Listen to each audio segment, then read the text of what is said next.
Hello. Welcome everybody. Oop. I can't see my screen just went away. There we go. 9 months. Thank you, Meta. Yeah, so hi everybody. ScribbleSupport 86. We're talking about colors today. I don't know how much I'm gonna be able to actually cover. I still find color really confusing, but I'm gonna talk about what I feel confident about, and at least talk about coloring method a bit, building off of what we did last week, and why I like, or well, one of the reasons why I like to use vectors for my line art. Part of that is that it makes my coloring process much easier and much faster. So we're gonna show that, talk about color, maybe see if we can adjust Amira's palette a little bit based on what we talk about for color, and wrap up fairly quickly because I want to go to a friend's event today before it's over. So we're gonna do a quick little one about color. So let's get started. I feel like I'm forgetting to do something. I have my references open. Here is our line art piece that I chose for today. Yeah. I don't know. I feel like I'm forgetting something, but we're just gonna move on. So here is Amira. And Amira's already gone through a revision, so we can maybe talk about that. Let's see if there's any relevant information to be had in there. But firstly, we're gonna lay down flat colors. So, off of what we did last week, we have our vector lines here. The eyeshadow and irises are on in the color folder, because those will be colored in, but for the most part, there's our line art.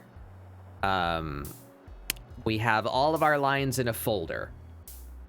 You can do it to an individual layer, or you can do it to an entire folder, or multiple layers and folders if you just hold down Control while you select. But we want our lines set as reference. So that's this little button right here. It looks kind of like a lighthouse putting off 2 little light beams in either direction, right next to clipping layer. Set as reference layer. And what reference layers are you all might be familiar with the general function of the magic wand, right? Zoom in a bit so you can see. So I can select different sections of the art because I'm on my line folder, and I'm using the magic wand to select like where it figures out the boundaries are, right? This also applies to the fill bucket. If you use the bucket to fill in. So what setting a reference does is it allows you to be off of that layer, and for the program to still be able to see where that layer is and use it as like boundary for things like the magic wand and fill bucket. So we set our line art as reference.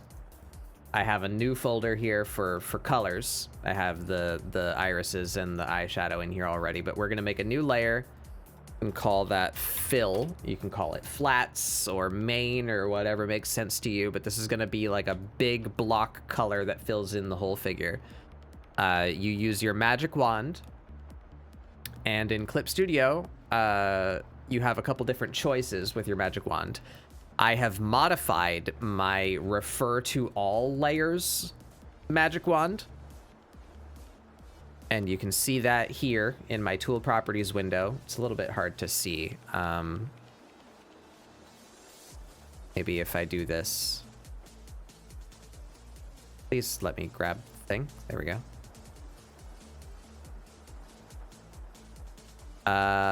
Yeah. So you can see all this information in the tool properties window. If that's not something you have visible and you can't find it, you can hit the window button up here and find tool properties is in here somewhere. There it is. Tool property right there. So if you can't find it, click that button. It'll pop it up for you. You can see the information in here, or if you are confused by what's showing in here, just click the little wrench in the bottom right of that window and it'll open this up and you can follow along with me. I'm going to use this because it's bigger and easier to see. Under the reference section, normally refer all is set to all layers. Set it to reference. And then you can have it exclude things. I typically have it exclude the editing layer, drafts and paper. And that's the major important bit there. But under fill also, I have it scale just slightly. And this number is going to depend on your line art. I use a size 10 brush when I am doing my line art. So I have this set to 2. Just you know, enough to get inside the lines without any danger of crossing over them. So some value less than half the diameter of your line brush is what I would suggest.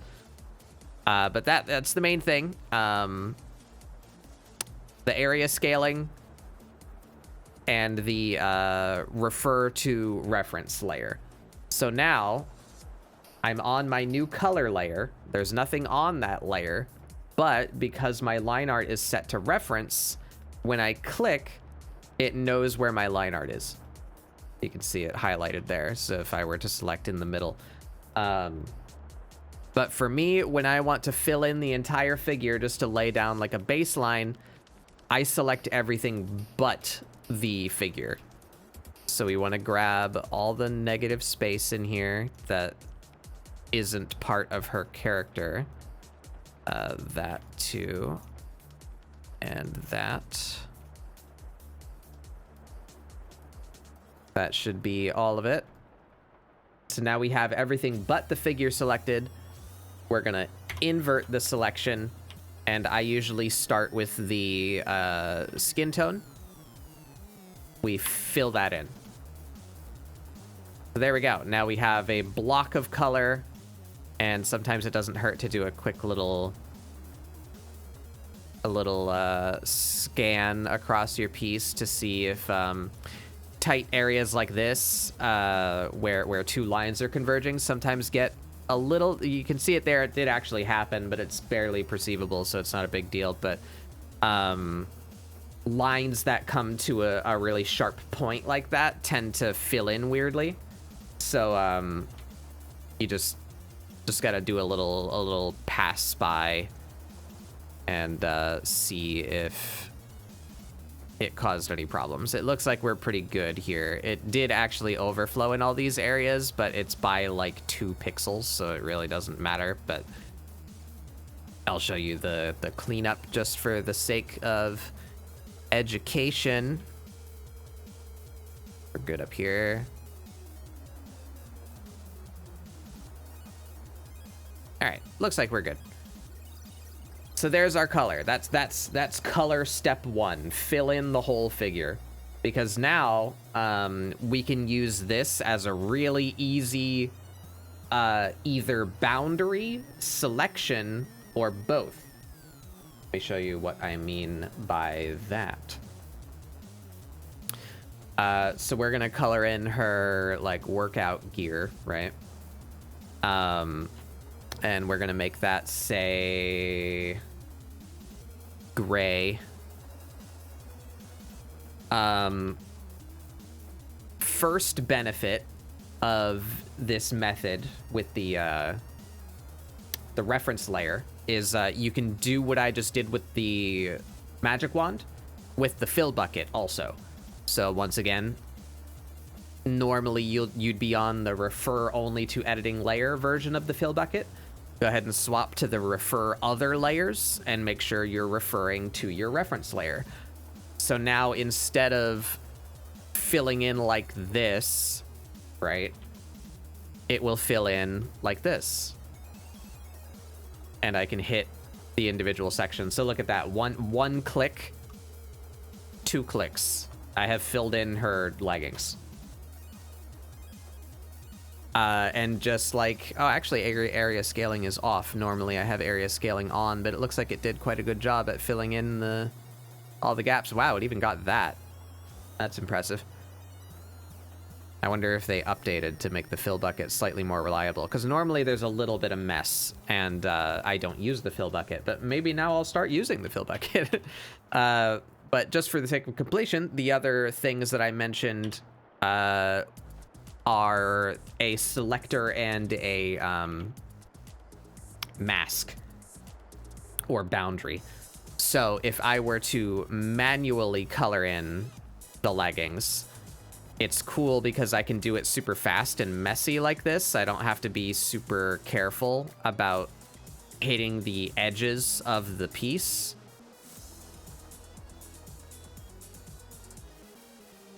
Fill that in real quick. In fact, let's make the brush bigger. We'll fill it in even faster. Boom, boom, boom, boom, boom. There you go. So now I have very roughly colored where her leggings are. You can hold down the control key and click on the preview of a layer. So by that I mean this little square that comes up next to the layer's name. If you control click on that square, Clip Studio will make a selection based on that layer. So now I have her whole figure selected. If I invert the selection and press delete, it'll get rid of all that shit on the edges. And then I can use, once again, the refer to all layers version of the magic wand to just select those areas where there shouldn't be legging color and press delete. There's another very fast way to color in her leggings. And finally, as a boundary, because this layer is defining where the figure is, I can just clip the legging layer to the main layer. Do that by clicking this little button here next to the reference layer button. So now, whenever I'm gonna unclip it for a second. Whenever I color on this layer, once it's clipped, it will only exist where the thing it's clipped to does. Easier to see that than for me to say it, but so see, if I clip it, it's only gonna go to where this layer exists. So then you could do the same thing of just color in where her leggings should be. We can be rough about it. We don't have to zoom in way far and be super fine detail, because you just color that in. And then because the vectors make it so easy for the selection tool to get clear selections, you can just clean it right up real fast afterward. Boom, leggings. So one more time with timing. Works with the fill brush. Done. Works with the layer mask. You just set the brush super big. Fill it all in. Quick little cleanup. Done. And works without the layer mask if I just roughly colored in and then used the selection to clear from it. Done. So that's why I like to use vectors. You can do this with raster layers. If you don't like using vectors for your line art, you can still do this with raster layers. I just find because vectors are such clearly defined paths, that's what a vector is. it makes it easier for the program to detect exactly where it is, where it starts and where it ends, because it's much cleaner. So your selections will more likely end up nice and clean like this. There just might be a greater chance of, like, how I scrolled around and looked for areas that needed to be cleaned up. There's a greater chance, I would say, that there will be areas you need to clean up if you use raster layers, but it still is worth doing and saves you a bunch of time IMO. So just take your line layer, set it to the reference, and set your tools like how I have, and you can fill stuff in really quickly.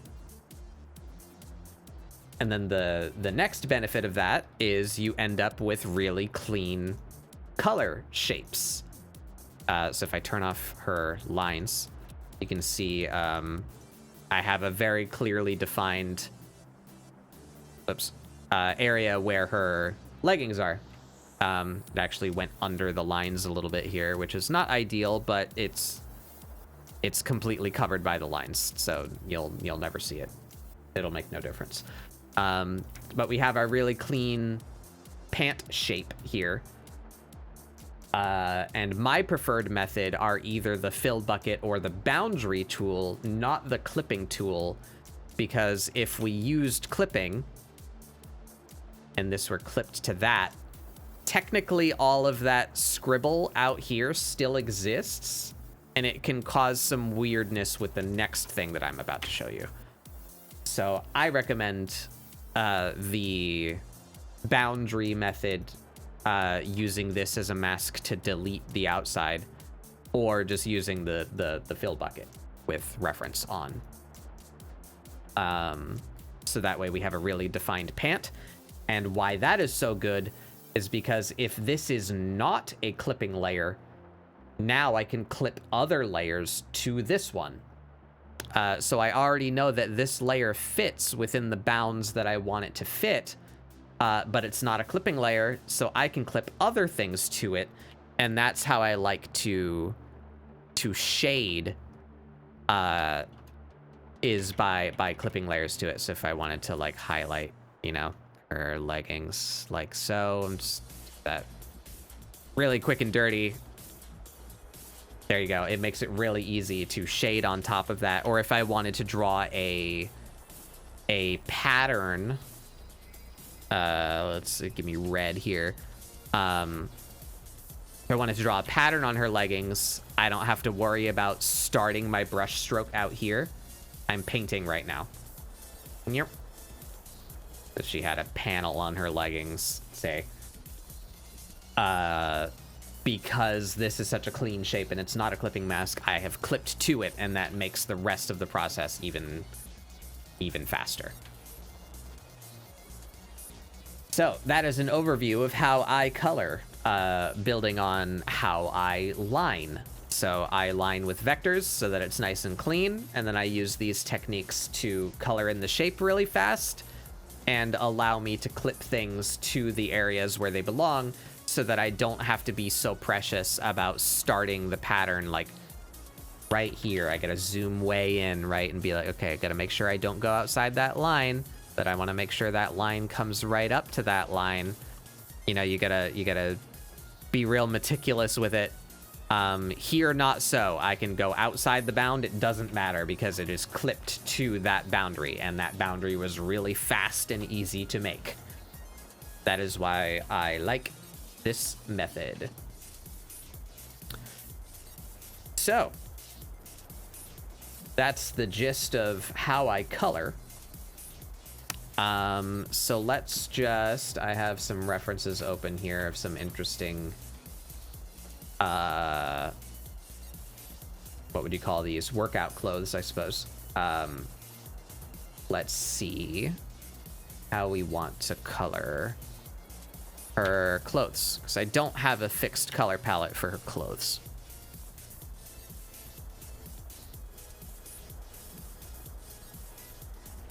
Let's see. So I have the area scaling on, and because the lines are so thin, I have a minor problem here.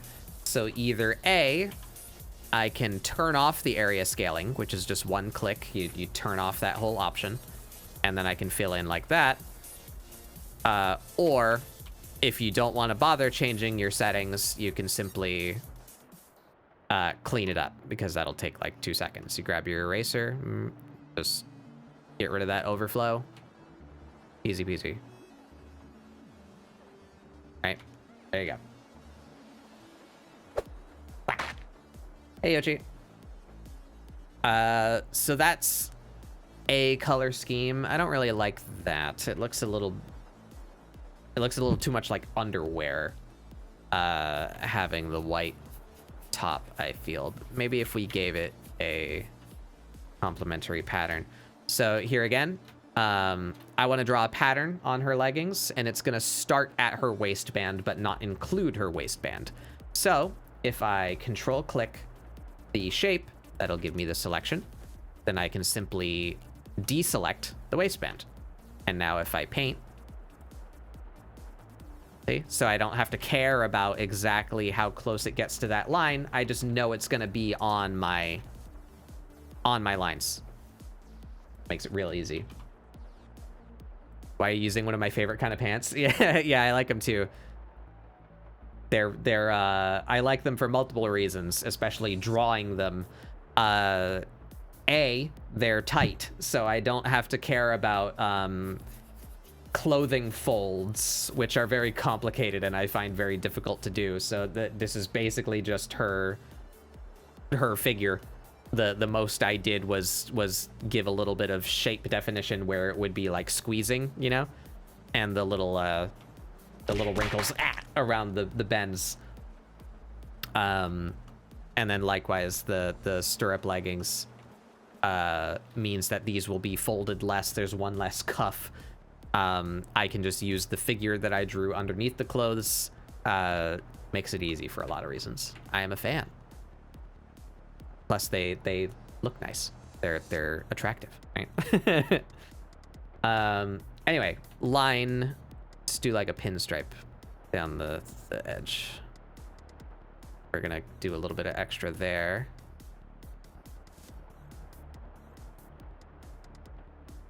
There. Oop. I drew it on the same layer. That's less wise, but that's fine. I can just clean it up like that.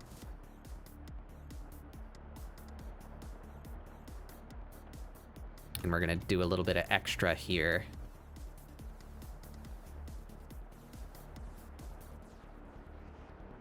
Because it will lend to the shape of the pant.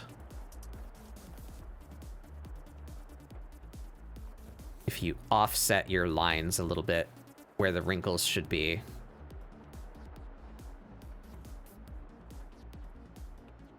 That. There you go. That helps sell the wrinkling there. There you go. She's got a stripe now. That looks better. It looks good with the white stripe and white top, I think. Maybe even inverse. Like, what if she had white here and gray here? And it's not bad.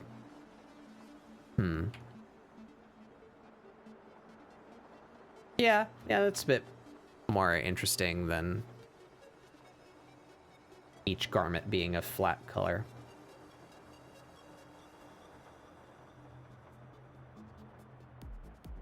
I think that'll do. We'll try one other one just for the sake of variety. I have a really wacky looking suit that's got all kinds of patterns and textures on it. Let's see how that looks. Start with the gray again. I think both pieces are gray, actually. I'm gonna go out of the bounds. Clean that up real quick.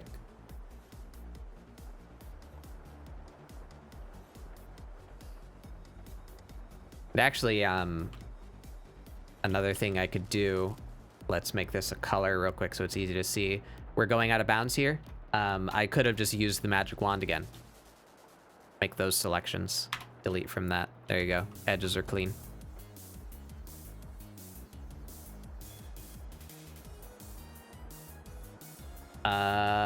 All right, so the first thing this suit has, the suit that I'm looking at actually doesn't break at the stomach, so I'm gonna have to like interpret it slightly differently for our figure here. It's got a swoop on the thigh. Starts back there. All right, something like this. Oh, whoops. New layer, clip to that. There we go. Something like that. Oop. That's not gonna work. Because this is open at the end. There we go.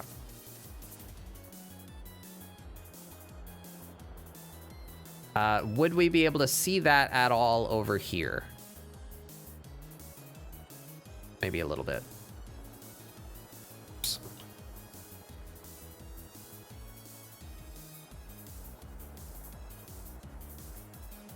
Yeah, looks about right.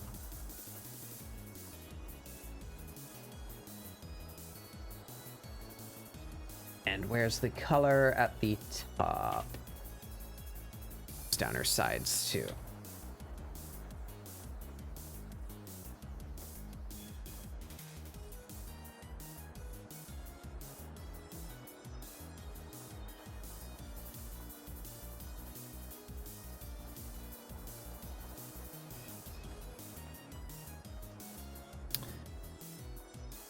Let's make that sharp. That. There we go. Now this cloth is bending. That's right at an intersection, so that's fine. This could be a little round. Oops, wrong color. A little round. And then this will be just slightly coming away from that bend, and likewise down here.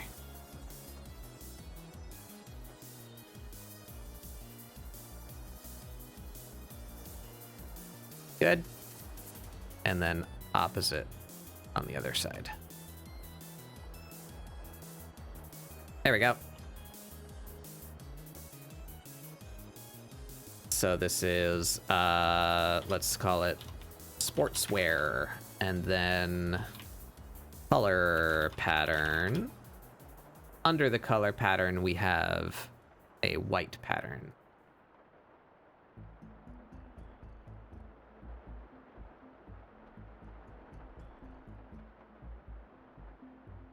White pattern comes out from the color, like right here. And then goes down the side of her leg, like that.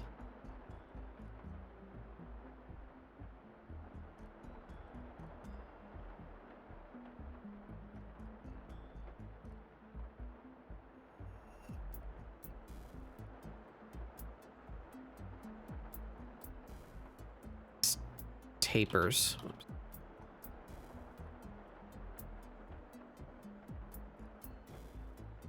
Wider to the top.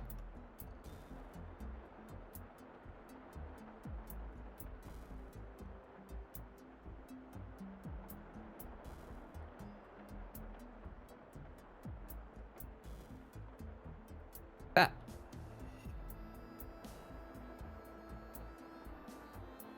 And we won't see that at all on the other side. That's on the opposite side of her leg. So we have the same thing going on up here.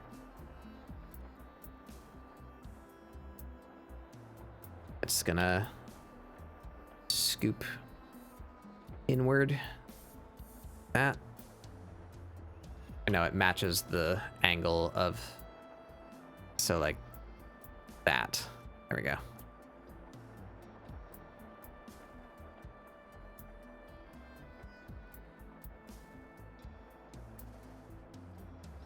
Bit on the other side.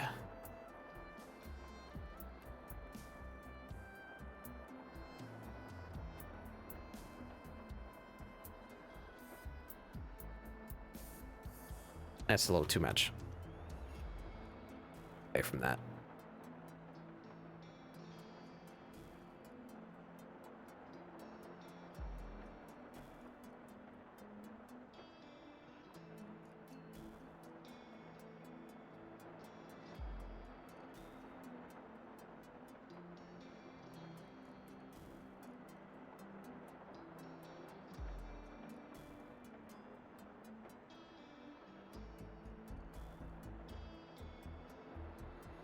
That's better. All right, and then finally it has a, like, some kind of pattern. What is that pattern? And the, like, carbon fiber.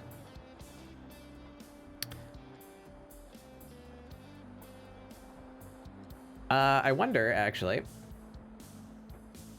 I think I might have... I do. Built into Clip Studio. Download it.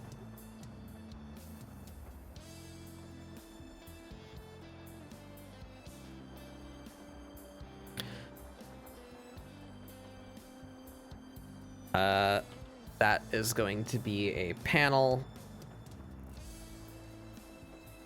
right there.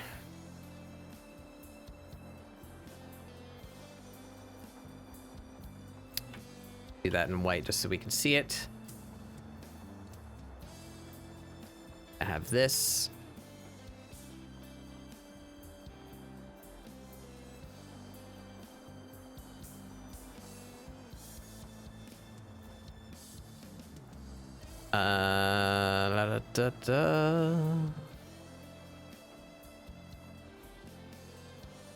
Like that.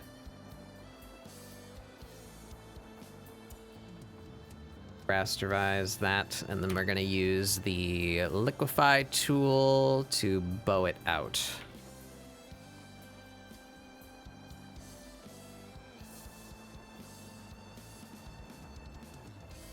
Want it to conform to her thigh.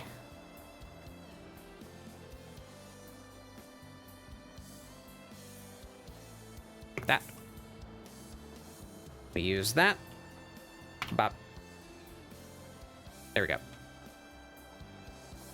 This is weirdly almost green and brown.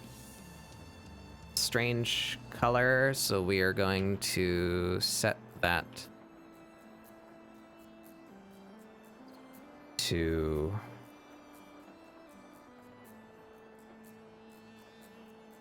should it be the other way? No. Back. There we go. There we are. There's her cool, sporty outfit. All right, I like that much better. We're going to use that instead of the other one. We don't need that layer anymore. There we go. There's her outfit.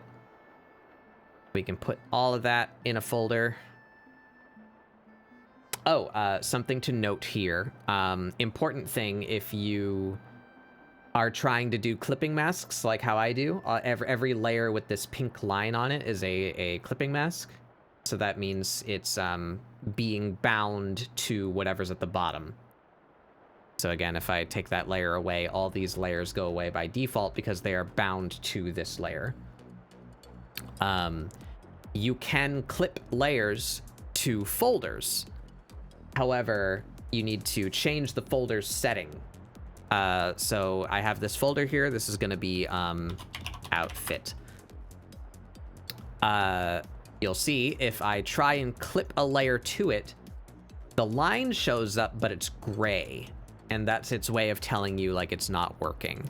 So if I were to paint, You see I can still paint outside the bounds of that layer. If you select your layer, this drop down here is your blending mode for your layer or folder. By default, it is set to through, which means the folder is just acting like a piece of glass, basically. Like it's allowing the layers within it to display their own blending mode. You need to change the folder from through to something else in order for it to clip. So if you don't want it to act weird with the layers beneath it, just set it to normal. And now the clipping, as you can see, the clipping has worked. Let me do another line in white so it's easier to see. Blah, blah, blah, blah, blah, blah, blah. See? If I unclip it, you can see the clipping now works. You got to make sure your folder is set to normal in order for clipping to affect it.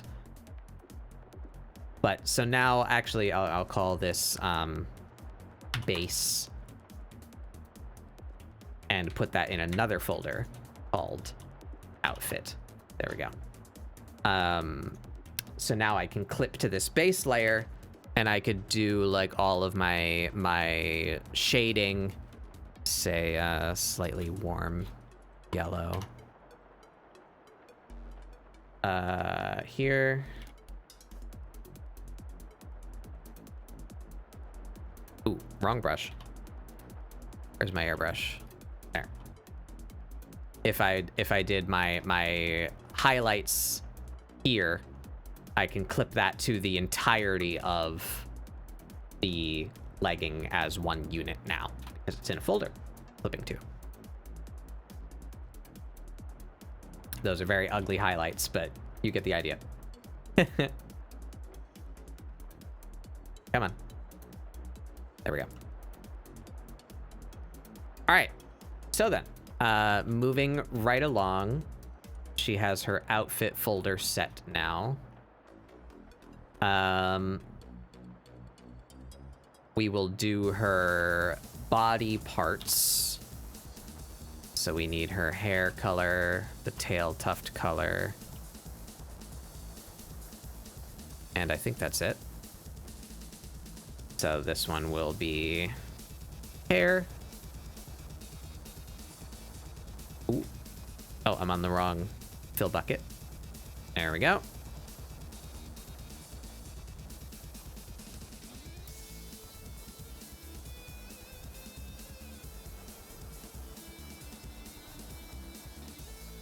Sure this all gets filled in. We're gonna do her brows separately, because normally I color in the brows over the hair so that the eyebrows are easier to read. It's a bit of a cartoonish kind of stylization. Like, it's not realistic, obviously, but I feel it reads better. I like to do that. That's her neck right there. That's what that is.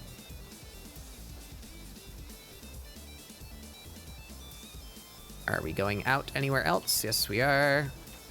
Oh, wait a minute. I don't need to be cleaning all these edges individually. I can just select that, invert that, and press delete. There we go.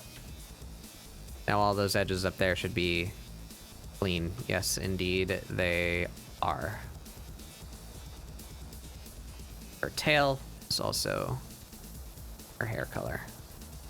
Good, that got right up into that line. A little bit outside. There we go. Her tail tuft.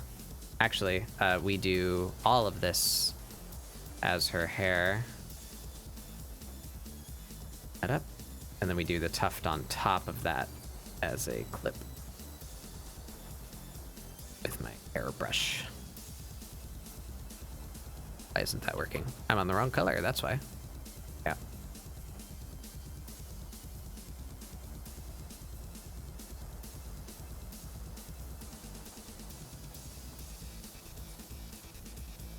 to give it a nice kind of fuzzy transition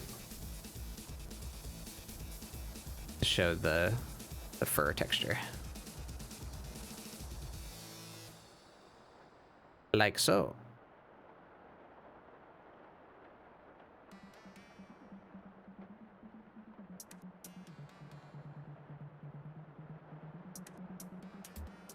There she is. All right. Now the eyebrows need to be done separately. Just like that. And like, ooh, that's open.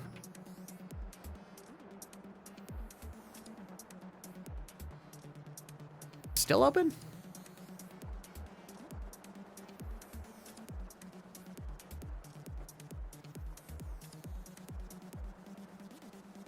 Why? How is that possibly? Ah, because I'm excluding the editing layer. Whoopsie. Haha. There we go. Now we can see her eyebrows. We can read her expression much more clearly. Just went out of bounds a little bit.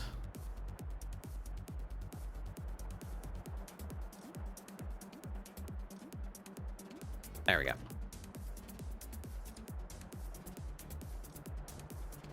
All right, that takes care of her body flats. So now we need her eyes. Right here. With the sclera.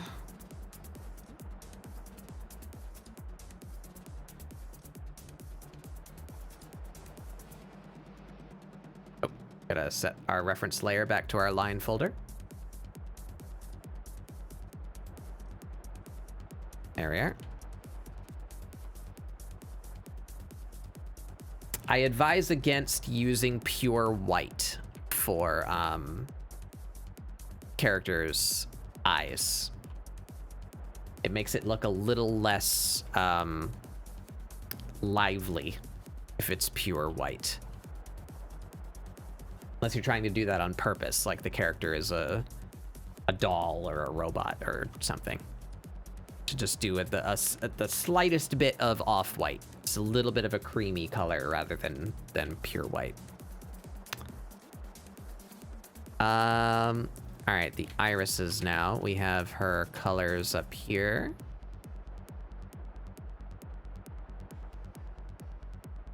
They're both going to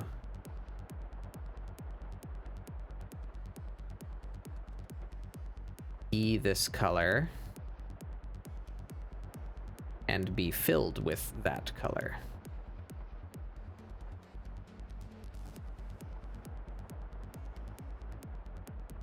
Yeah, solid black is bad for shadows too, especially digitally. Well, okay, so there's two things that can be meant by that statement.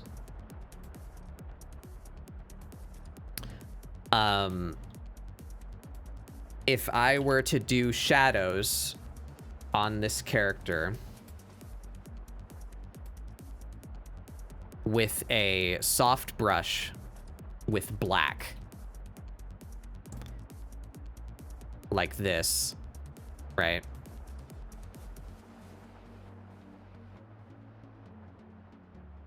I'm being messy with it. It doesn't super matter. If I were to do my shadows like that and then set that layer to multiply, where's multiply? It looks bad. it just turns this is not an attractive color right here. It turns it into like just a desaturated kind of muddy version of her skin tone, which is not how skin works. Just under your skin, you're filled with flesh, and that flesh is mostly red.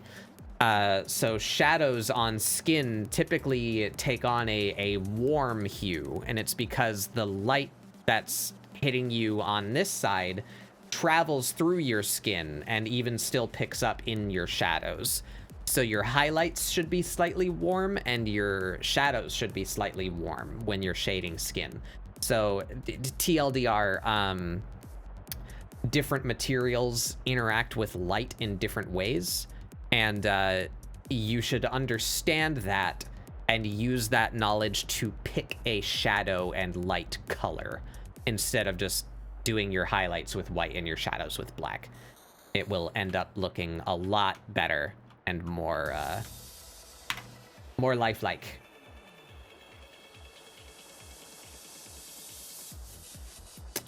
Yes, that is an aside. Back to her eyes. There are her sclera, there are her irises, and I think we ended up settling on her eyes like this, without a pupil. Let me open back up my current reference of like my favorite version of Amira that I've drawn so far. There's this one.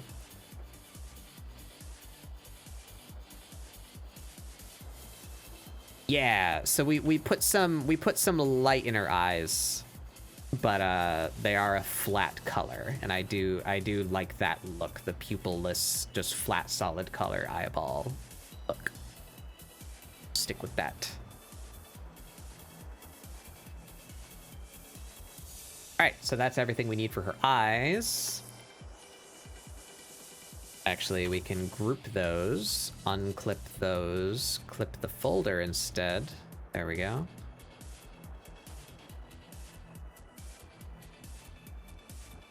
That way we can do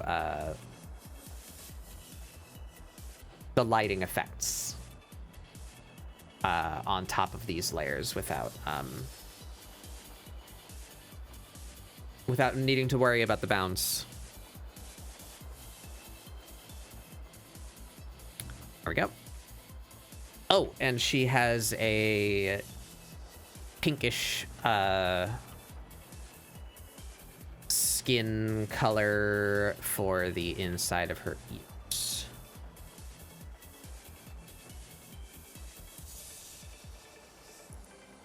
Once again, vector layers with reference coming in clutch. Super easy to make that selection, so I can just paint inside these bounds. Super easy without having to care about my strokes or going out of bounds. Makes it go real fast. There we go. Now I believe she is complete with flat colors. Don't see anything else. I think I left her nails separate. I did.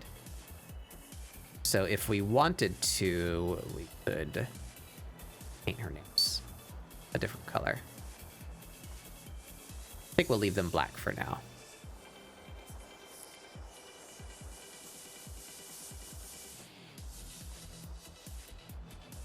Yeah, art is fundamentally based on observing the world around you. And so is science.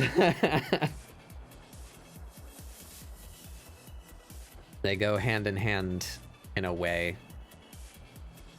Especially if you want a realistic art style or a more fully rendered, you know, understanding of light and shadow. That's all. It's all the same stuff. There we go. Happy with that.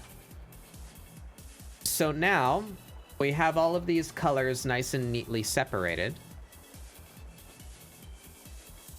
We can mess with them if we so desire. Oh yeah, I was using a specific color for her lip, but I've been kind of alternating. Oh, she needs her face mark and her frecks. We gotta freck that cat. It's important. I made a new freck brush just for the occasion.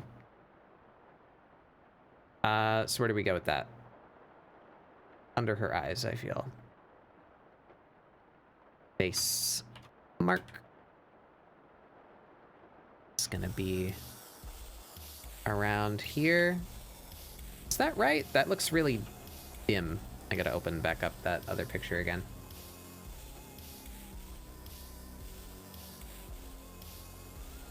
This color. Yeah, that's not that color. I think that's this color. Yeah. Okay, I just chose the wrong color. That's the line color for the when I color the lines. So that's what color like this set of lines will end up being. All right, face mark.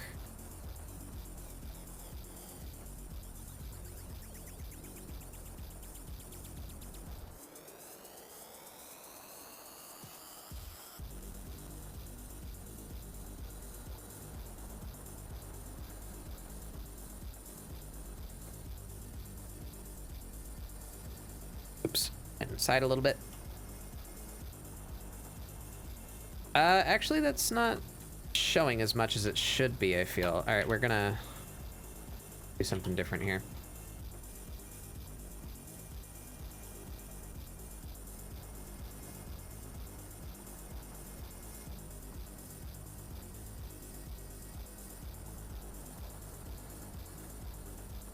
What am I doing? Over here. We're just gonna make the shape of her face mark here. It's just this little like chevron type deal.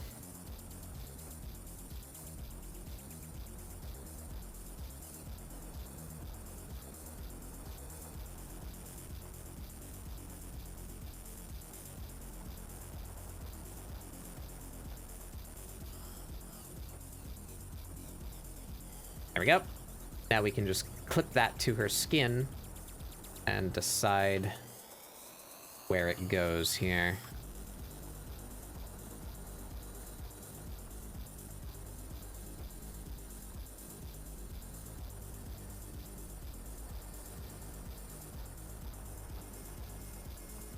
Yeah, that's more like it there. Maybe even a little bit more. Yeah. All right, we have her face mark. We're gonna do her nose, which I think is also just this color, or was it the lip color? I think it might be the lip color because it's darker. Let's try it. Her airbrush. Does that look right? No. So it probably is the same color as her. Yep, there it is. There's her nose.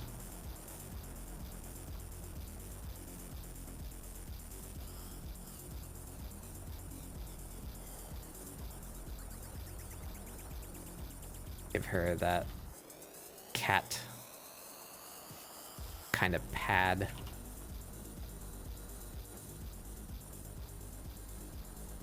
That up a little.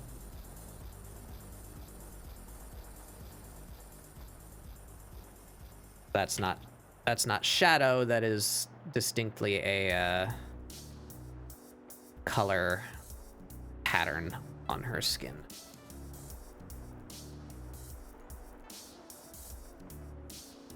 Just need to transition that out. There's no hard line there. Oops, I pushed a button. There we go. There's her nose. And then on top of all that, we have the Frex. I made my own freckle brush. Look at me go. Meow. Why is that? Why am I not getting freckles right here?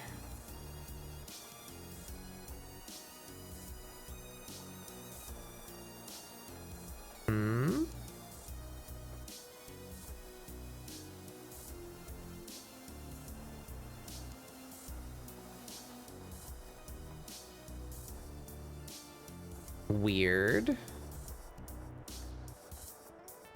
Was I not seeing a hard edge there? Yeah, why am I seeing that cut off? Oh, it's just kind of square shaped. Well, that's unfortunate. Just so happens to be in a spot where the freckles are not showing up, but that's okay. I can modify the texture scale ratio a little bit. There we go.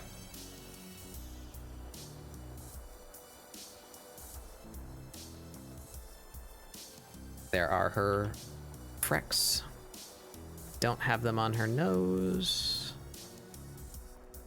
Only her cheeks.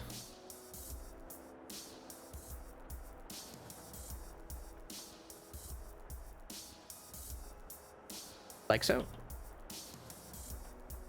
Cat has been frecked. Oh, actually, we can see a bit more of her skin than we can when she's wearing her normal, like, battle clothes. She has freckles on her shoulders as well.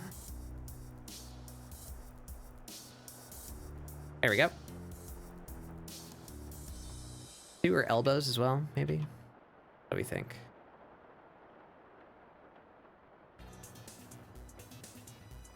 Nah. I like the one on her belly, though. If I can get...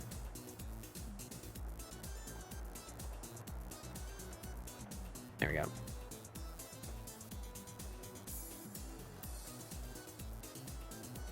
That works.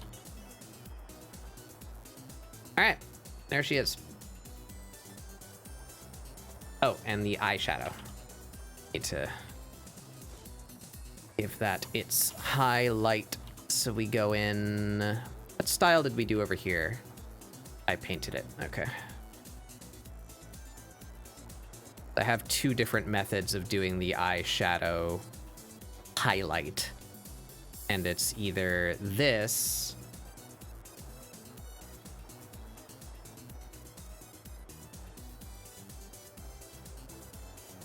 which works. It's much more cartoony. Right, I remember why I don't use that, because it's irregular and hard to control. Yeah, I'll just do it myself.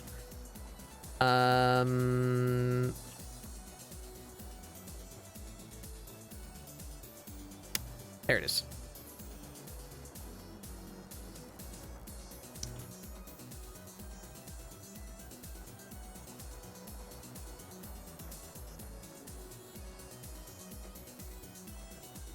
Let's pull away from it slightly. This is where the eyelid would be creasing, so we can hit that with a highlight. Just kind of blend it out. We do a little swoopy in there. Come out quite right. That's better.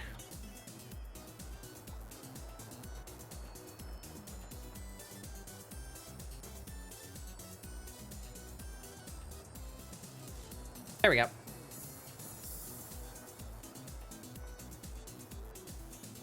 All right, that's her flat colors. So that took me an hour, but I was talking and giving example in that time. So we'll say in less than an hour, we can lay down all those flat colors. Super easy because of how we set things up with our tools and how we utilize vectors. Nice, fast coloring process. Personally, I quite enjoy rendering, but I don't much enjoy coloring.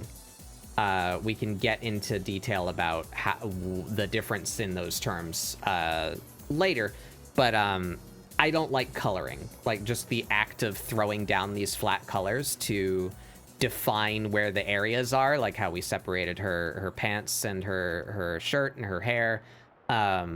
Defining those areas, I just find it really tedious. I get no joy out of if her hair were red. I get no joy out of coming in and doing this, right? To fill in where her hair should be. So I like that process to just go as fast as possible. And I believe I have figured out a method for that to go quite quickly. Yes, there. Yep. So that's the method. Do your line art, do your sketch, then do nice clean line art, as clean as you can. Set the lines to reference, and then the magic wand and fill bucket respectively, set them to reference the reference layer, to refer to the reference layer. And that will allow you to, and that with a little bit of area scaling in or out, depending, will allow you to very quickly and easily throw down big blocks of colors that stay nice and neat inside your line art. Yeah. So that concludes my ramble on coloring method. Or well, in conclusion, we would continue from here. We're not going to do this today, but if you want to finish the picture, I think this is a nice little thing. I would probably add some light to her eyes, but this works well enough on its own, in my opinion. I don't mind art pieces that are just flat colors with like a little accent and highlight. I think they look really nice and simplistic and clean. But if you wanted to fully render this piece, we're going to add light and shadow to her skin, highlights to her leggings, maybe some more texture to her leggings so that they read more clearly as like spandex. All of that additional information is what we refer to as rendering.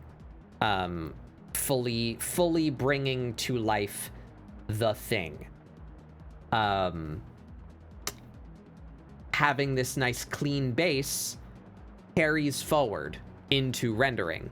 Because like I showed earlier, how I shaded her pants really quickly and then used the pant fill as a mask. The effect of this now is even past coloring, that cleanness still carries through in its value. Because I have these cleanly defined shapes, I can use them to very easily, say, shade her skin without accidentally shading her clothes, right? Because her skin is going to interact with light differently than her clothing will. They should have different shadow and light colors, and even different shadow and light characteristics, right? So because of all these clean, defined shapes, I could very easily, here, I have all of her selected. If you hold Alt, Control, and click, it will deselect by clicking on the layer preview. So I've selected all of her. Now deselect her hair, deselect her outfit. There we go. Now I have a selection that is just her skin. So if I were to make a shadow layer, skin shadows, we'll set that to multiply. We'll grab a nice warm color like that, and take our airbrush and say under her arm should be in shadow.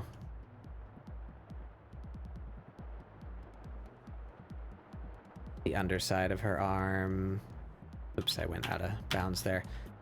So I would probably modify my selection to not include that other arm so that I could just go straight across, but you get the idea. Fingers that are all in the background. Her face that's behind her hair. Her face that's turning away from the light. You get the idea. So you can use the cleanly defined areas as very easy to manipulate selections, so that you can set very easy to work with boundaries for where you want your different rendering materials to go. So the takeaway is cleanly defined areas hold very high value in digital art, in my opinion, because of the tools that we have for selection and masking. Nice, cleanly defined areas make those masks super fast and reliable. So that speeds up my process personally. Hopefully you find value in it too. So starting with clean line art lets you lay down clean colors. Laying down clean colors lets you easily mask things to it, stuff like patterns and colors. Easy to mask to those clean colors. And then once you have all those clean color shapes, clean rendering on top of that, very easy to do. So starting from the ground up, if you start with a clean base, that cleanness carries its value all the way through the rendering process, which gives me speed and reliability, which is what I'm after. So I definitely do not have a painterly style. These rules don't really work if you're a painter. I cannot speak to being a painter because I am not one. But if you're into this more... well, I haven't rendered yet, so this could go either way, to a more soft-shaded, kind of realistic rendering style, or a cel-shaded, more anime style, both of which would be easier to work with from this nice, clean base. So that's how we make a nice, clean base. Thank you for attending my TED Talk. So the other thing I want to talk about today is a kind of introduction to color picking, or color theory. Why we make the decisions we make when we're choosing what colors to apply to our piece. So you can see here, this is the example we'll start with. These are my Amira color palettes. It's a little bit creepy looking, excuse that. I vaguely lay down the swatches in the shape of the thing that they represent, just so that it's easier for me to remember what that color is for. So this is her skin tone. This is her lip color without lipstick. This is her skin line art color. This is her face marks color. This is her like blush and inner ear color. That's her tail tuft. That's her hair line color. That's her hair, and that's her eyes, right? You can kind of tell what they are just by the shape that they are.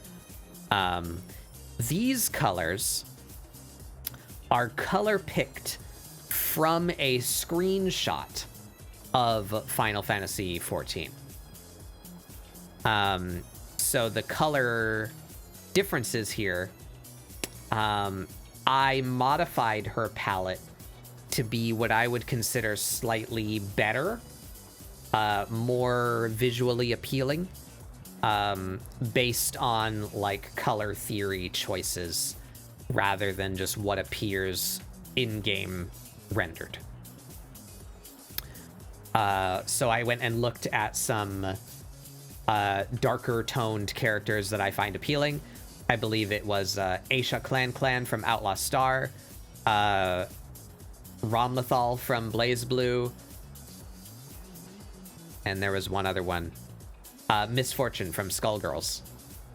I looked at art of those characters and observed the choices that better artists than I made, and adjusted Amira's tones to be a bit more in line with what they chose.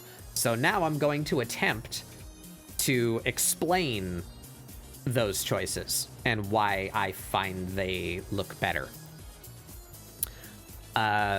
So we will go over... Where can we start here? I suppose a good place to start is one that ignores color. So if we just do this real quick. We take the color white and we set it to color. There we go. Now everything's black and white. The most important thing for appealing character art, or actually I would even just say art in general, this works for like landscapes too, to draw attention, is contrast. And contrast happens in the value. That is the black and white part of the piece. So let's talk about that. So we have here these three values at the top. I can zoom in a little bit for easier to read. Many of you have probably heard RGB before, right? The different levels of color that make up your specific color. So if we have this blue here, for example, it has a little bit of red in it, 62 out of 255. These go from 0 to 255, by the way. So a little bit of red, a little bit of green, mostly blue, right? That's how we get this precise shade of blue. Another way to describe that color is with a different set of three values. And that is hue, luminance, and saturation. Luminance being interchangeable with the word value. I tend to call it value, but luminance is also the same thing. So we have a specific hue, and that is essentially the like wavelength of color on the color spectrum. What air quotes color are you starting with? What hue are you using? And that's this bar here is the hue bar. Looks like the rainbow. They're the same thing. The luminance would be how far up and down we are here between white and black. We are at a specific luminance value somewhere in the middle. And then S for saturation. That is, I would say, best described in a analog analogy of how much pigment are you putting in your color. So that is the left and right movement on this particular square. Less pigment will give you gray. More pigment will give you a very vibrant and full color. So that is the saturation. How much color, how much of the hue is being injected into this color. So you have the hue itself, and you have how much of the hue you're using, and then you have the luminance value. Those three things make up our colors. So if we make our picture black and white, we're taking away the hue and saturation. We're just dealing with luminance. And you can see, based on the colors that I chose, we have a fairly nice, clear contrast. Her eyes pop out pretty clearly because of how dark her lashes and eyeshadow are, in comparison to a more middle tone of her skin and a very light tone of her hair.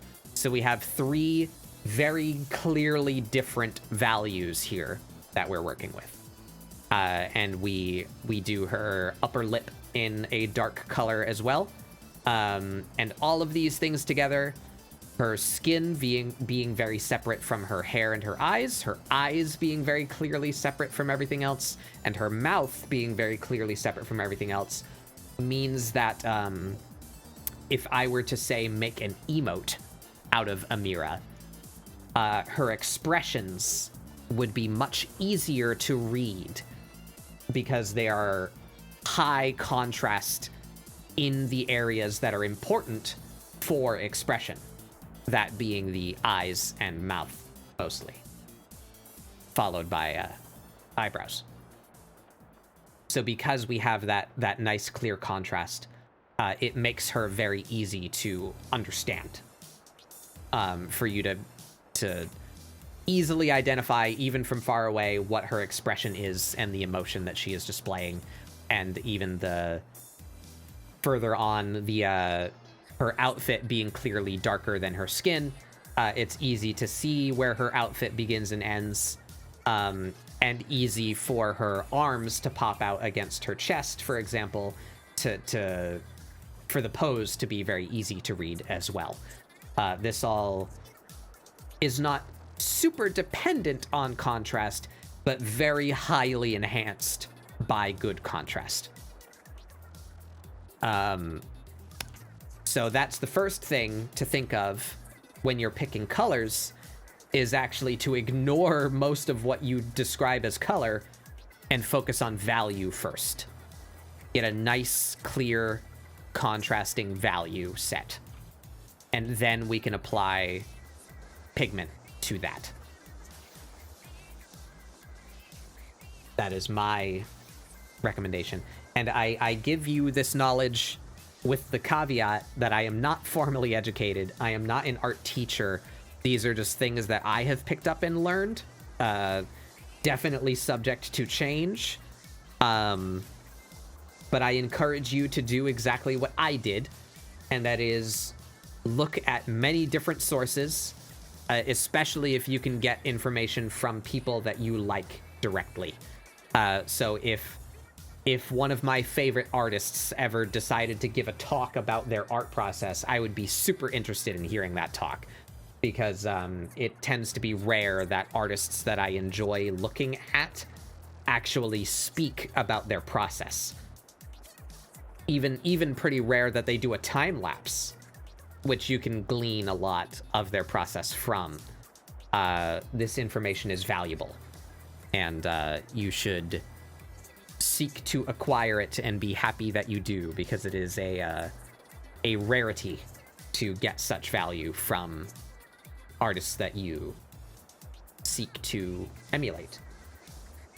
But anyway, so I just searched a bunch of articles and YouTube videos, making sure to study more than just one. I don't want all of my knowledge to come from the same place. I want to see if there are commonalities between many different talented artists, because that reads to me as more reliably true. If more than one artist who I respect and enjoy the work of say the same thing, then I can be pretty confident in that thing that they're saying, right? So that's where this information is coming from, but I am not an art teacher. I encourage you to do your own research. But hopefully, at least this information that I am giving you is a good starting point, or a good collection of helpful little quick tips. That's what I hope to impart upon ye, viewer. So those are the kinds of things that I was thinking of. So we can see here, her old skin tone and her old hair tone are much closer to each other than these two are. And we can illustrate that with the color square. So I can't open more than one at the same time. But if we make observations here, the hue doesn't really matter. We're talking about contrast here. The value is almost precisely in the center. Actually, I think this goes from 0 to 100.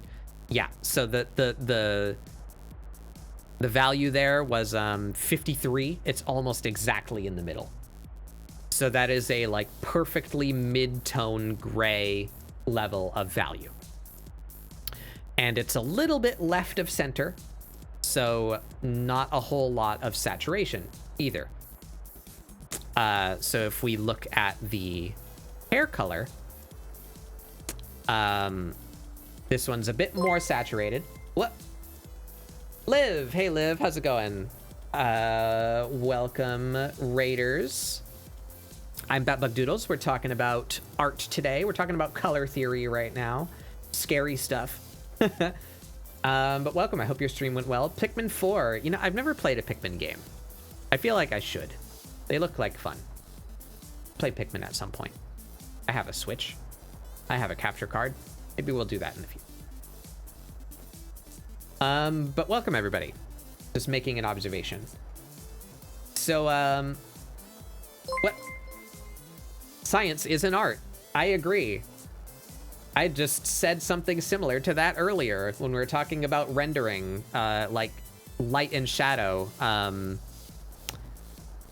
Art is fundamentally based on observing the world around you, and so is science. They go hand in hand in that way. Thank you for the follow. Welcome to the treehouse. Is there any easy trick to check contrast by switching to monochrome? Yes, I will. I just went over that a little bit earlier, but I will do it again. It's very quick and easy. There's a weird phenomena that I am not smart enough to describe to you, where it's kind of an effect of digital, but it does happen in real life too. It's strangely unintuitive. Certain colors desaturate to values that you might not expect. So if we had like a gradient of blue, I promise this is going to the question you asked. I'll get there eventually. If we had a gradient of blue, I dare say most people would describe this as going from light to dark, right? I don't know enough about this to explain it or demonstrate it, but I can link you a YouTube video that explained it to me. Let me grab that real quick. If I can find it really fast. Where did I post it? There it is.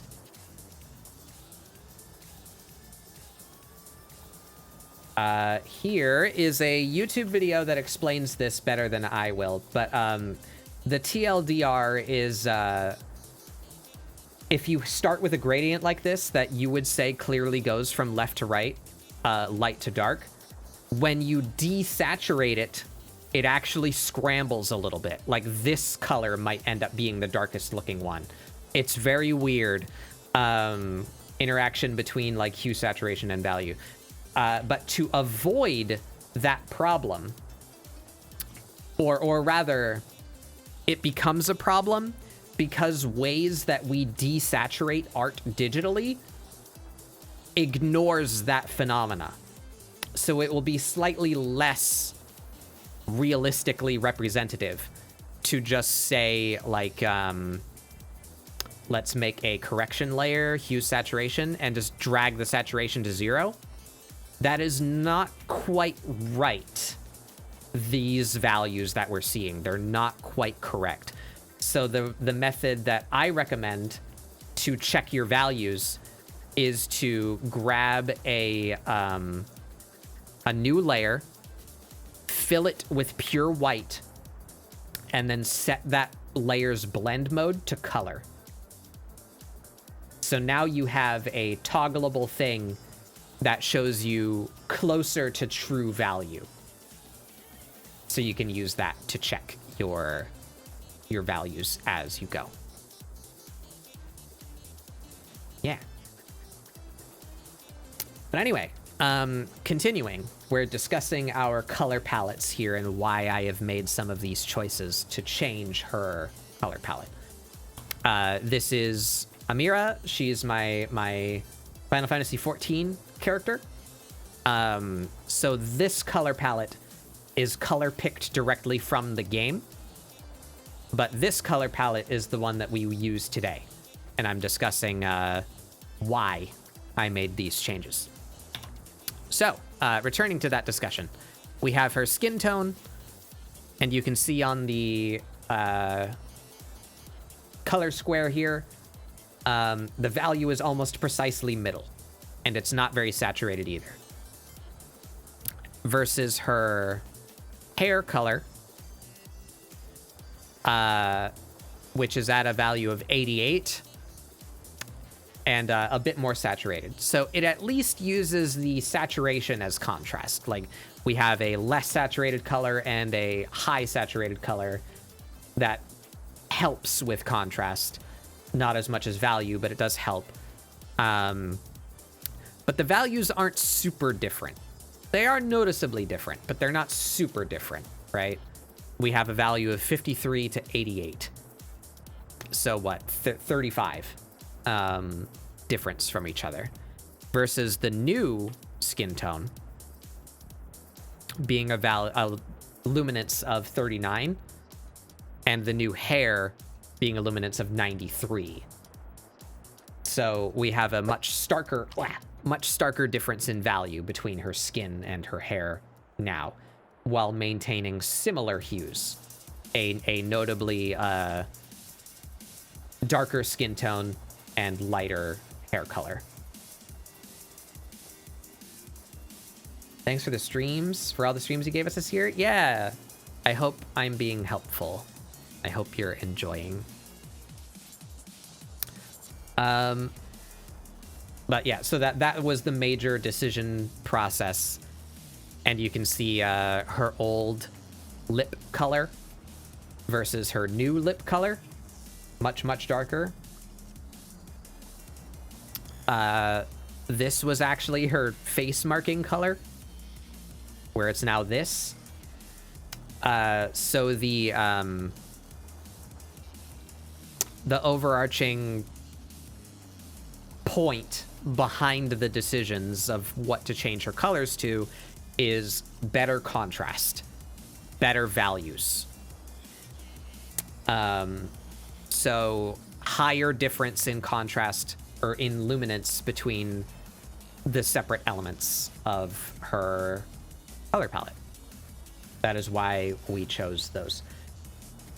And then further over here, for focal emphasis, that's where saturation comes in.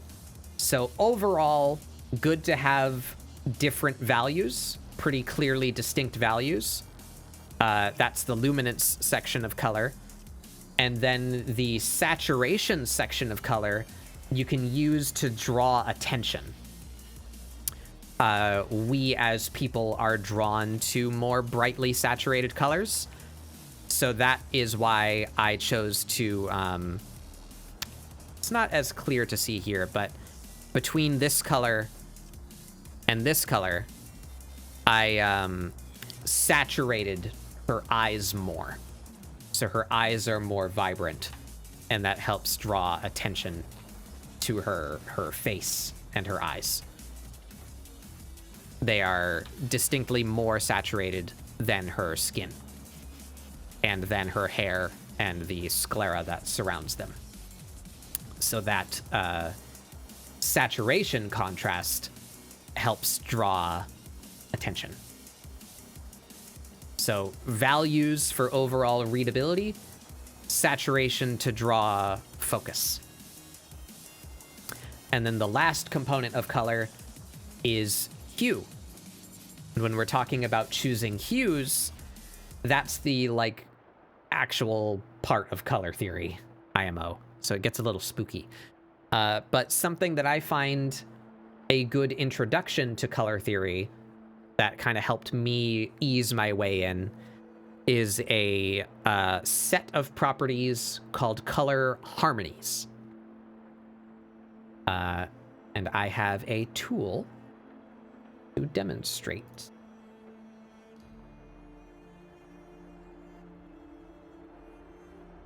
Here we are. I am going to link this tool in my Discord under the Tools, Tips, and Questions section. And I will link it here for you all in chat who might not want to be in my Discord. Here you go.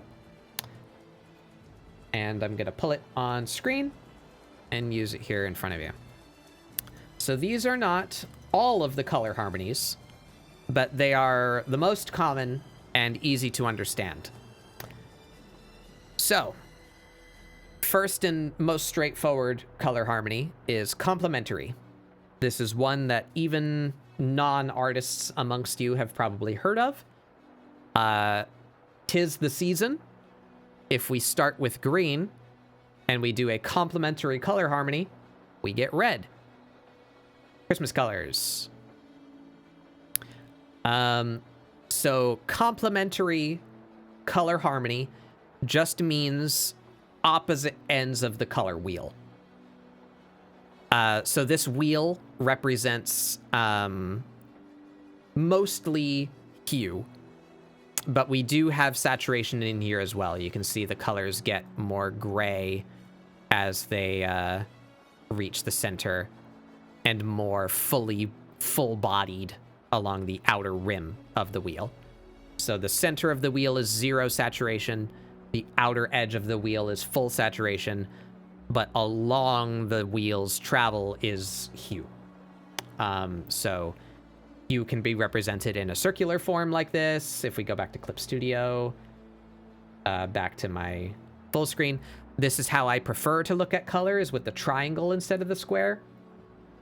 This makes slightly more sense to me because we have the hue in a band on the outside, and I associate hue with the rainbow and like color bands, wavelengths, you know? So this makes more sense to me. And then on the triangle, we have up and down representing value or luminance. So white at the top, black at the bottom. And then from left to right, we have saturation. So we have all of the representation of color here with no redundant information, whereas the square does have redundant information because up and down are value. This entire swath up here, this whole axis is just white, and this whole axis is just black. So we only need like a corner to represent black and white, right? We don't need an entire... We're not getting anything out of having this stretched across that whole space, right? It's all white. So the triangle is just simply chopping out that axis that we don't need and turning it into a triangle instead of a square. But these colors are displayed differently in different software, so just to make sure you understand what you're looking at. I'll even open MS Paint here because it has a different one. Oh, that's not Paint, that's Snip. Wrong program. Where's Paint? There it is. Paint uses this color square, where the square is the hue and also the saturation. And then we have the value in the bar over here. In Clip Studio, we have the square that represents saturation and value, and the hue is separate in the bar. So depending on what art program you're using and what shape of color selector you prefer, this information might be in different places. But just realize that wherever you see the black, opposite of that should be white. That's your value scale. And then between gray and really bright color, that's your saturation scale. And then wherever you see the rainbow, that's your hue. So back to talking about harmonies. This wheel representing hue, you are just going to the opposite end of the hue spectrum to choose your complementary color. And this is a really nice tool. It allows you to input hex codes. So if we say have a defined color, like say she didn't have hair yet, and we wanted to give her a complementary hue hair color, we can choose her skin tone and double click here for the color, and we have a hex code here. We can copy that hex code over to this website, input it as our pick color, and then click complementary. That is our complementary color, and that's actually fairly close to her eye color. So we can see that her eyes, while not precisely on the money, actually, you know, let's compare here. We have this hex. We'll take that hex in here. Oop.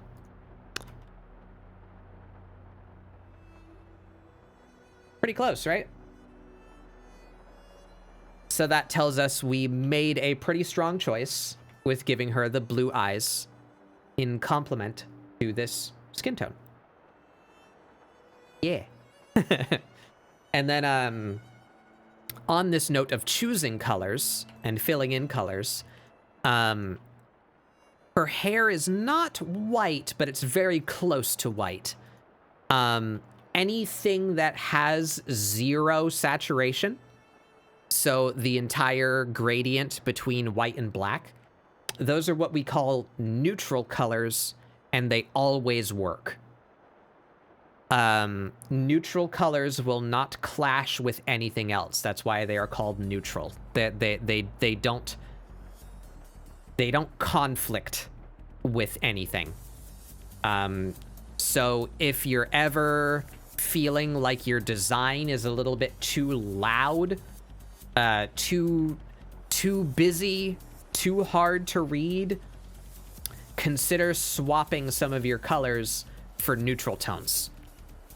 So that is why her hair is white, to give more focus to her body and her face.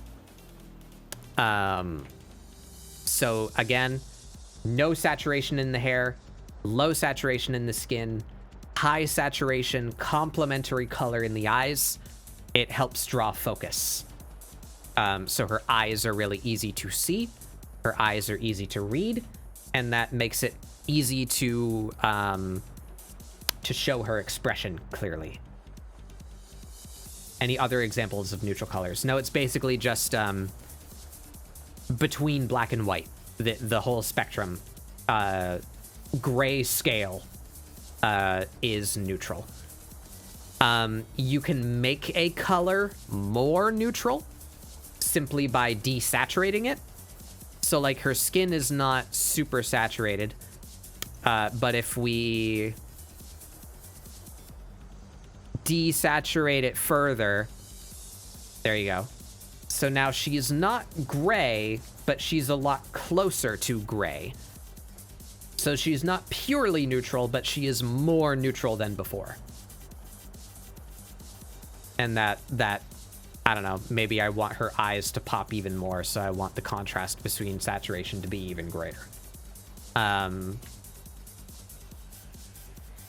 Why some folks like whites, grays, and subtle blacks for when making nondescript looking characters. Those would be in the background. Yeah, background characters are typically very low saturation.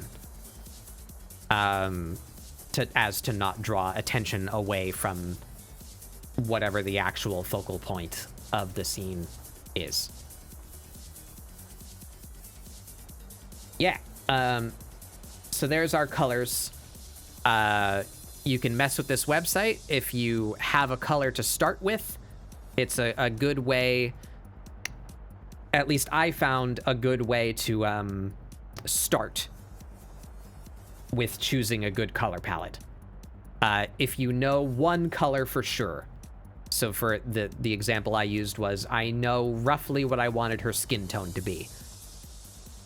I wanted it to be distinctly less saturated and a little bit darker. So I chose a tone that matched that description, and then we can do complementary from there. And that gives us one other color that we might be able to put in our palette somewhere. So maybe she could have blue hair or blue clothes or blue eyes. I chose eyes. Moving on. That's what complementary means. Opposite end of the hue spectrum. Monochromatic is simply in line on the hue spectrum.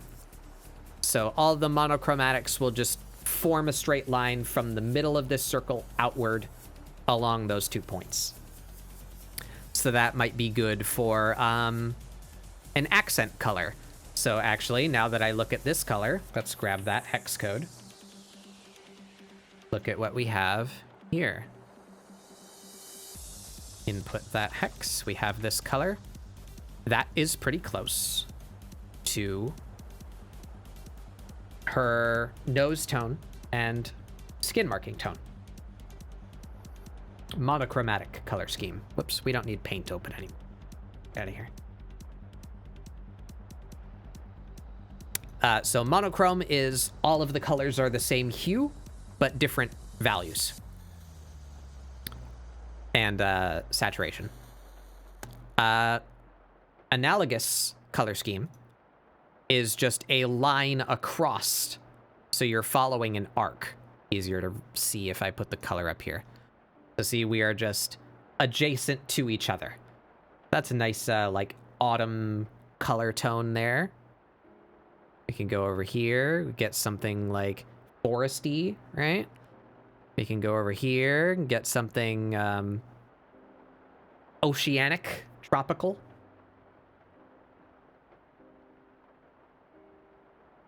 I like analogous color schemes. They tend to be quite pleasing. So I like to choose analogous color schemes when I'm making characters' clothing. They tend to be analogous colors. So that's the third color harmony, analogous, just in a straight line across the spectrum. Then we have split complementary. This website describes it as a triangle. I like to think of it more like a Y, in this case an upside down Y. So we have our base color, we do split complementary. Instead of just going straight across, you're going straight to the middle and then forking a little bit. So it's kind of like mixing complementary and analogous, where you just took this middle analogous color and flipped it to the other side of the color wheel. I have not personally made use of this color harmony, but we can do some here. That's a fairly nice, like, earthy color tone, or color palette rather. You can get some good colors out of here. Yeah. How much XP am I worth? I would not give much experience points. I am a level 1 bat, but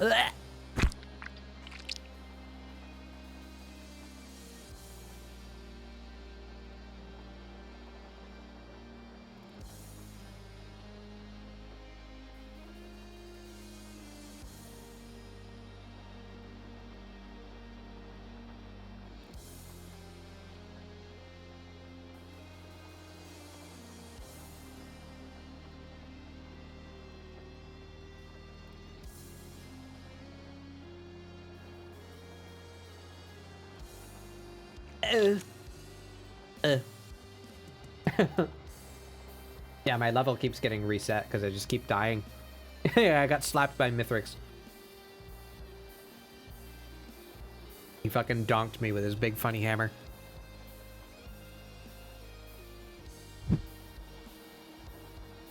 Mithrix is the final boss of Risk of Rain 2. It's what the music that's currently playing is from.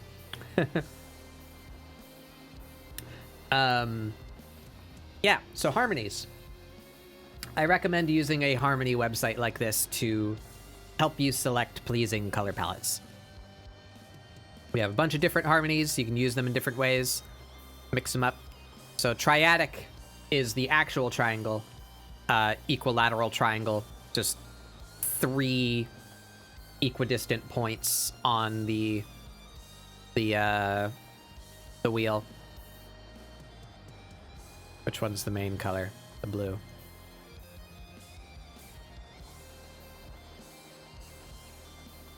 I find these kind of garish. They're very different because they are literally, you know, by definition of an equilateral triangle inside of a circle. They are as far apart from each other as they can be. I don't like these colors personally, but maybe you have a use for them if you want something to be really bright. Fully saturated. Those are kind of Easter colors right there. And last we have tetradic. So just like triadic, it's a rectangle, 4 points around the wheel.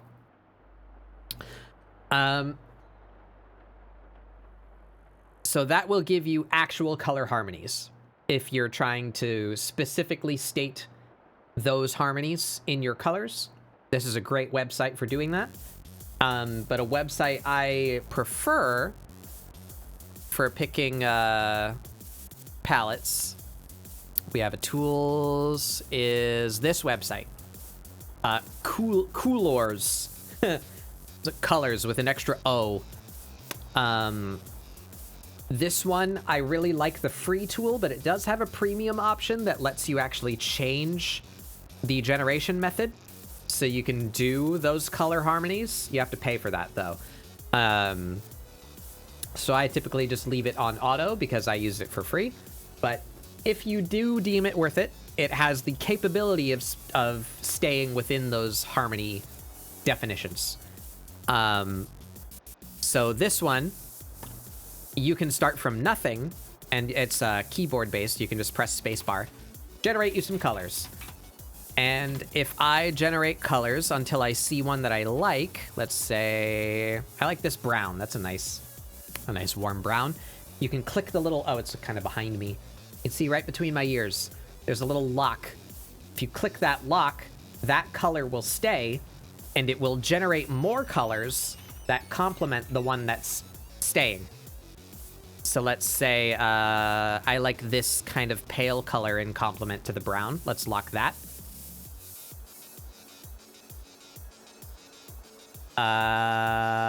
Ooh, I like that blue. Let's lock that. You can just keep doing this until you end up with a color palette. There, that's pretty nice right there.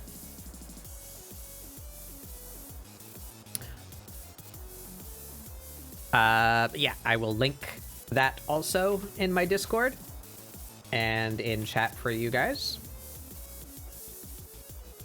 Very useful tool. I've used this website many, many times to fit in a color.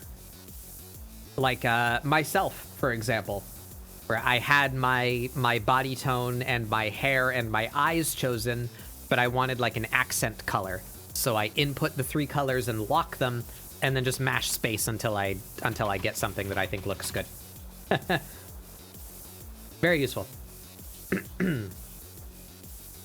So, we talked about the 3 components of color: hue, saturation, and luminance.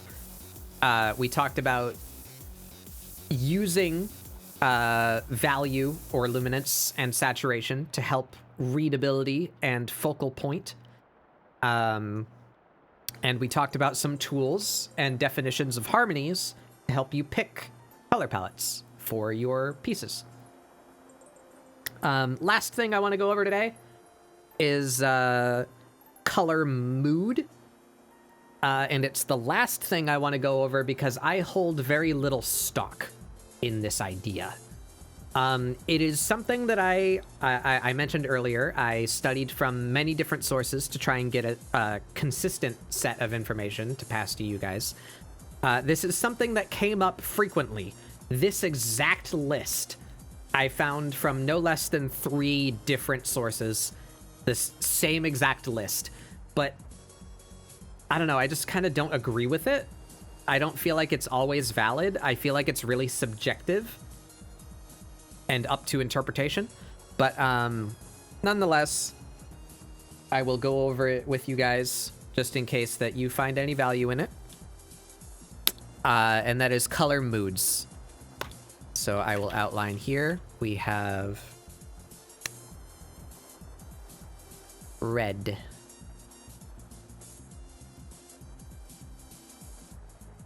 I'm gonna abbreviate, or orange.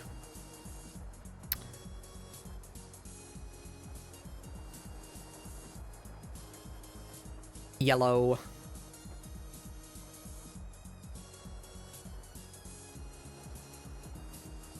Black. And then we have green.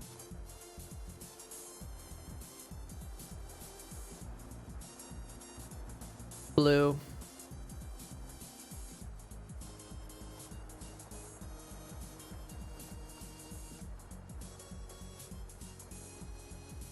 Purple.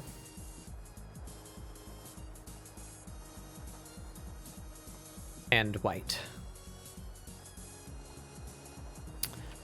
So, according to the internet, from a bunch of different sources that I could find, I don't really agree with this, but nonetheless, colors have specific emotions or themes tied to them.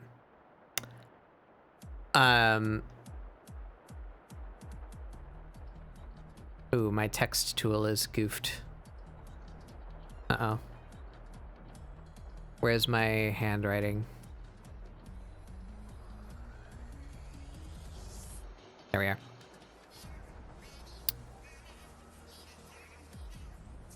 are. So red is associated with passion and danger.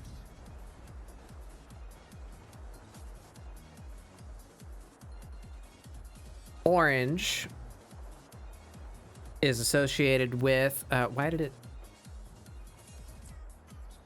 Sorry, hold on, my text tool is misbehaving.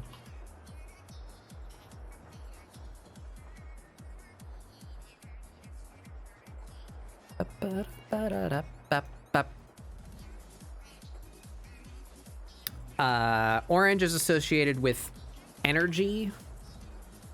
I keep on hitting the wrong enter. There we go. Energy and creativity.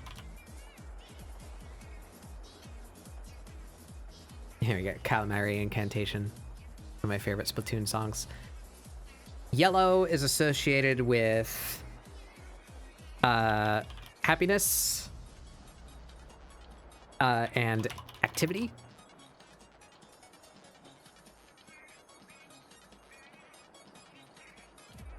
Black is associated with death, power.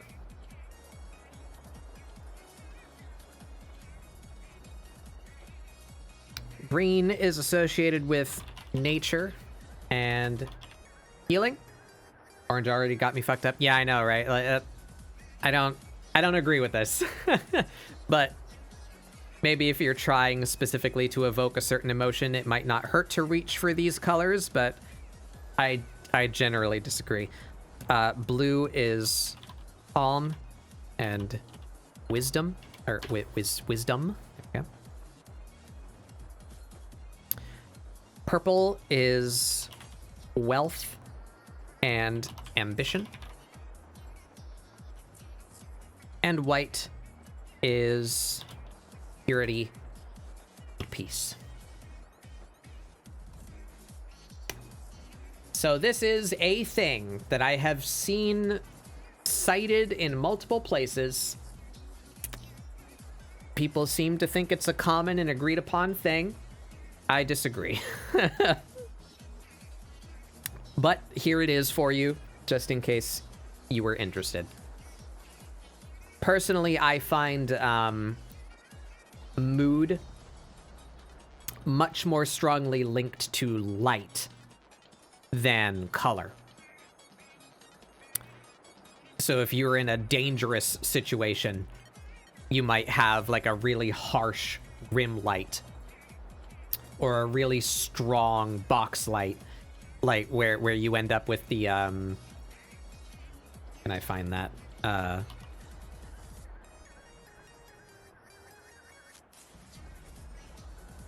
like our friend R.L. Stein. So he's trying to take a scary picture because he's the author of Goosebumps, right? And it is the light to me that communicates the scary mood, the danger, the spooky. It's the harsh light. Not that he has black on or a blue background. It's the light. I put a lot more stock in that than the color choice. But this is what the internet tells me. So there it is for you.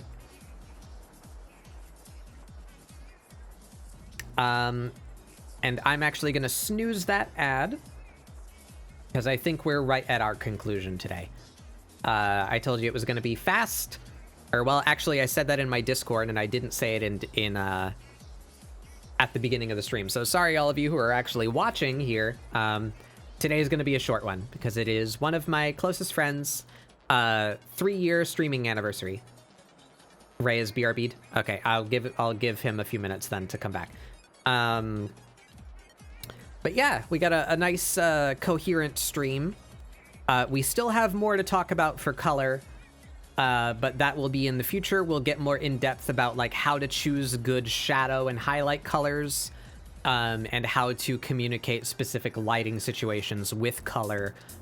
We'll talk about that more in the future. Maybe not next week.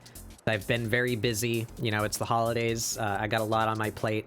I might not have all that information prepared to deliver to you next week, so we might just do another like sketch page or something. But in the near future, we will talk about color in a technique setting for actually rendering your art and complementing your existing palette. Yeah. So, thank you all for joining me. I need to view Ray's stream. How long until Ray gets back, do we think? Astrophel, be a spy for me. Did Ray say what he was going to do?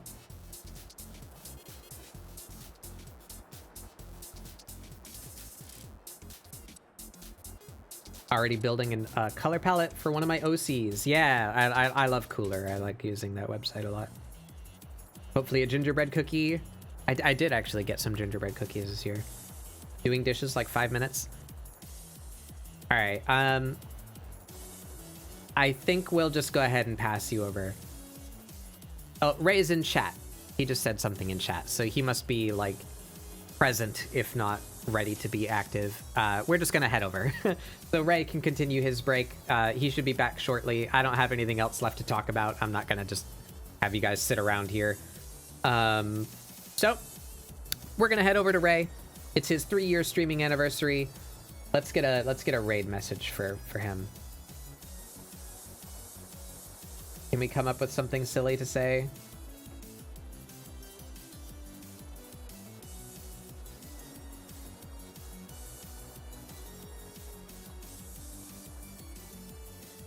Happy anniversary. Yeah, sure, fuck it. Anniversary. How do you spell anniversary correctly? There are 2 N's? Yeah, I did. I spelled it right. Happy anniversary. And you know what? No, not bongos. We're gonna use finger guns for that one.